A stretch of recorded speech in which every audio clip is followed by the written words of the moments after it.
അപ്പോൾ ഗൈസ് നമ്മളിന്ന് പറയാൻ പോകുന്നതെന്ന് പറഞ്ഞാൽ അവഞ്ചേഴ്സ് എൻഡ് ഗെയിം കഴിഞ്ഞിട്ട് അടുത്തതായിട്ട് ഇറങ്ങാൻ പോകുന്ന അവഞ്ചേഴ്സ് ക്യാൻ ഡൈനാസിറ്റി എന്ന സിനിമയെ കുറിച്ചാണ്.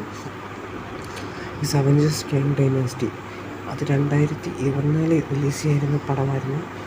പക്ഷേ കുറച്ച് നാളത്തേക്കുള്ള ഡിലേ ആക്കി അത് 2026 മെയ് 1 സിനിമ റിലീസാകുന്ന, പുറത്തേക്ക് റിലീസാകത്തുള്ളൂ.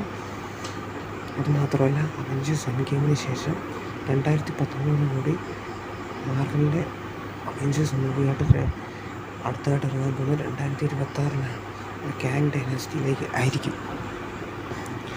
ക്യാങ് ഡൈനാസിറ്റിയിൽ പ്രധാനമായിട്ടുള്ള ക്യാരക്ടേഴ്സ് എന്ന് പറഞ്ഞാൽ ഡോക്ടർ സ്ട്രേഞ്ച് ഉണ്ടാവും, അതേപോലെ തന്നെ ടോബി മാഗ്വയറിൻ്റെ സ്പൈഡർമാൻ, തോർ, വാണ്ട, ആൻറ്റ്മാൻ, ഹൾക്ക്, ലോക്കി, അങ്ങനെ കുറേ പേര് ക്യാങ് ഡൈനാസിറ്റി മൂവിക്കകത്ത് കാണും. ഇത് കുറച്ച് 3-4 പേരെ നമുക്കിതിനകത്ത് മിസ് ചെയ്യേണ്ടി വരും. പ്രധാനമായും ടോണി സ്റ്റാർക്ക്, ബ്ലാക്ക് വിഡോ, അതേപോലെ തന്നെ ക്യാപ്റ്റൻ അമേരിക്ക, ഇവരെ കുറേ പേരെ നമുക്ക് വെയിറ്റ് ചെയ്യണം.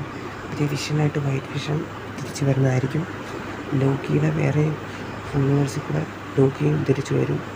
പിന്നെ ബാക്കിയുള്ള മിക്ക കഥാപാത്രങ്ങളും ഈ മൂവിയിലുണ്ടായിരിക്കും. അപ്പോൾ ഇതിനെക്കുറിച്ച് നമ്മൾ ഡീറ്റെയിൽ ആയിട്ടൊരു വീഡിയോ അടുത്തവണ ഇറക്കുന്നതായിരിക്കും. അത് മാത്രം കൂടാതെ നമ്മൾ സീക്രട്ട് വാർസിനെ കുറിച്ച്, എന്നൊക്കെയാണ് സീക്രട്ട് വാർ ഇറങ്ങുന്നത്, സീക്രട്ട് വാർക്ക് ഏതൊക്കെ കാസ്റ്റ് ഉണ്ടെന്ന് വരെ നമ്മൾ ഇറക്കുന്നതായിരിക്കും. അപ്പോൾ നമ്മൾ ഈ വീഡിയോ കാണാത്തവരെ എല്ലാവരും വീഡിയോ നല്ല സബ്സ്ക്രൈബ് ചെയ്യുക, ലൈക്ക് ചെയ്യുക, സപ്പോർട്ട് ചെയ്യുക. നമ്മുടെ എഡിറ്റ്സ് വീഡിയോസൊക്കെ മാക്സിമം ഷെയർ ചെയ്യാനും മാക്സിമം സപ്പോർട്ട് ചെയ്യാനും എല്ലാവരും ശ്രമിക്കുക.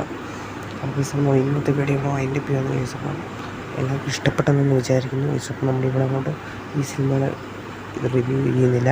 ഇതിൻ്റെ പാർട്ട് 2 വീഡിയോയ്ക്ക് വേണ്ടി എല്ലാവരും കമൻ്റ് ഇടുക. ഇതിൻ്റെ പാർട്ട് 2 വീഡിയോ ഉടനെ നമ്മൾ റിലീസ് ചെയ്യുന്നതായിരിക്കും.